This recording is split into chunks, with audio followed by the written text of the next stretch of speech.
Hi guys! So today's video is going to be a winter wrap-up, which is just like a regular old monthly wrap-up, except for I'm going to be talking about all the books I read throughout the winter season. Because I'm going to be talking about way more books than I normally would in a regular wrap-up, I'm going to keep my descriptions rather brief, but if I have any book reviews for any of the books I talk about, I'll make sure to link them in the description bar down below. Also, just kind of a little disclaimer, I'm not going to be mentioning any of these books in any particular order, so they are not going to be talked about based off of rating or how much I liked them, or even the order I read them in. I just have a giant pile of books next to me.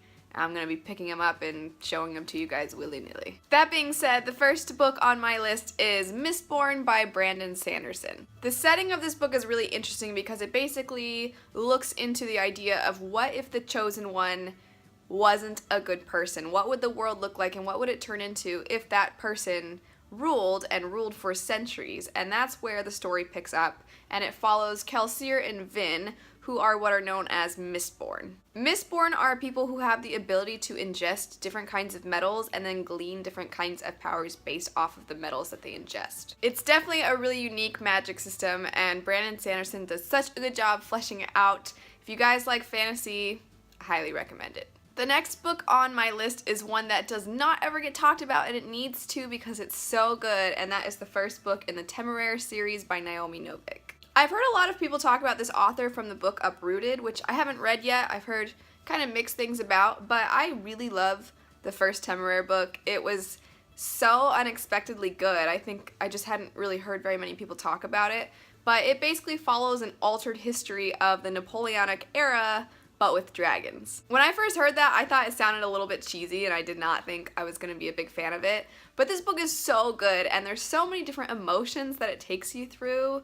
Ugh, it's just so good. If you like historical fiction and you like fantasy, this is the perfect mix of both. Next on my list, which I know you guys haven't ever heard me talk about these before, and that would be The Witcher books by, hold on, somebody told me how to pronounce it once. I'm gonna try really hard to get it right. Andrzej Sapkowski. I think I said it right. If I didn't, you guys can correct me, it's totally fine. Anyway, these books follow a monster hunter named Geralt of Rivia, and they are set in a grim fairy tale-like fantastical world. These books are translated from the Polish language, and they do read very different from any other American novel, any American fantasy novel I've ever read, but they're really great, very different, and there are actually 2 books that precede the series itself, so make sure that if you want to pick these books up, read those 2 books first and then start the series. I just realized that everything I've talked about so far is adult fantasy, but I promise I've got lots of YA on there too, so I'm going to talk about a YA book, and that would be Heartless by Marissa Meyer. This book is about how the Queen of Hearts from Alice in Wonderland became the Queen of Hearts, so it's a villain origin story, and I personally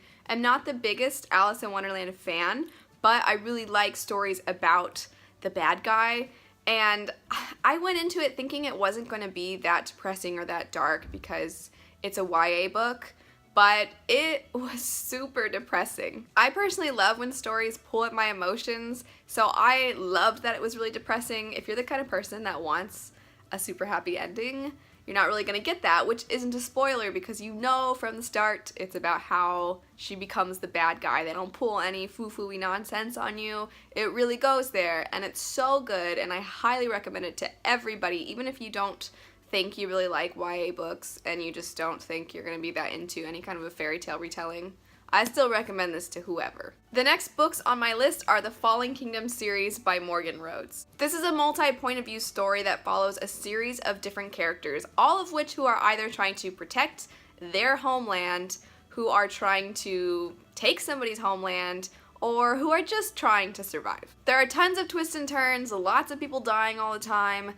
They're really entertaining books. Definitely the kind of books that I'll go towards if I just got done reading like a really dark book or something, because they're lots of fun, but you don't really ever know what's going to happen next, so they're very edge of your seat. The next books on my list are the Throne of Glass series by Sarah J. Maas. These books definitely get better as they go. The first one is just a little bit slow and introductory, which I really didn't mind when I was reading it because I figured it was a setup for a high fantasy novel.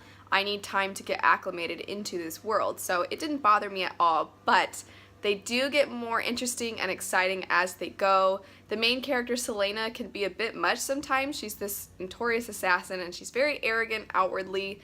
So every now and then you can get pretty fed up with her, but by the third book, she's definitely getting put in her place a lot more and she's starting to mature. The world starts to open up and the intrigue definitely gets a lot more intense. If you're on the fence about this series, I would just say go for it, read it, find out for yourself if you like it, and just know that it gets better as it goes. Next on the list is the Grisha series by Leah Bardugo. A lot of people have read Six of Crows and Crooked Kingdom, and these books precede those. A lot of the characters from these books actually show up in Six of Crows and Crooked Kingdom, which is why I wanted to read these first. I didn't really know what to expect other than that characters from these show up in the other ones, so when I went into it I had no idea what the plot was, but it follows a girl named Alina who discovers that she has this magical power that is needed to defeat the darkness in the world. The story begins kind of innocent and pure, and then by the end of the trilogy it's very dark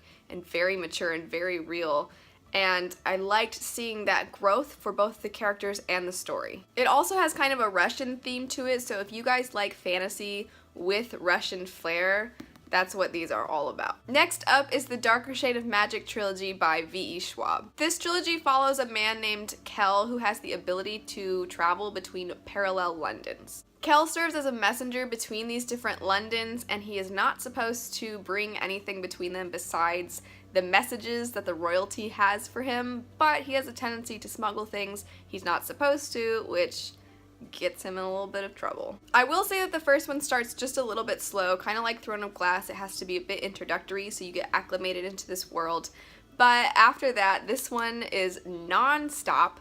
The second one is kind of evenly paced, and then the third one is also non-stop, but it's non-stop pretty much the entire time for all of its almost 700 pages. Also by V.E. Schwab, I have Vicious, which is like a comic book without the pictures. This book is really cool and very different. It's basically a story about anti-heroes, and I can't say much more than that because I went into it not knowing a whole lot, and I think it's better if you go into it not knowing a whole lot either. I will say this though, if you guys like X-Men, you'll probably like this book. I do have a couple of other books that I no longer have hard copies of because I've turned them in for store credit at the used bookstores where I live, and one of those would be by Mark Lawrence called Prince of Thorns. Prince of Thorns was not a bad book. That is not why I don't have it anymore, but it was an extremely, extremely dark book. The best way I can explain it is if Joffrey from Game of Thrones went up against Ramsay Bolton from Game of Thrones. It's one of those stories that you just don't really have anybody to root for,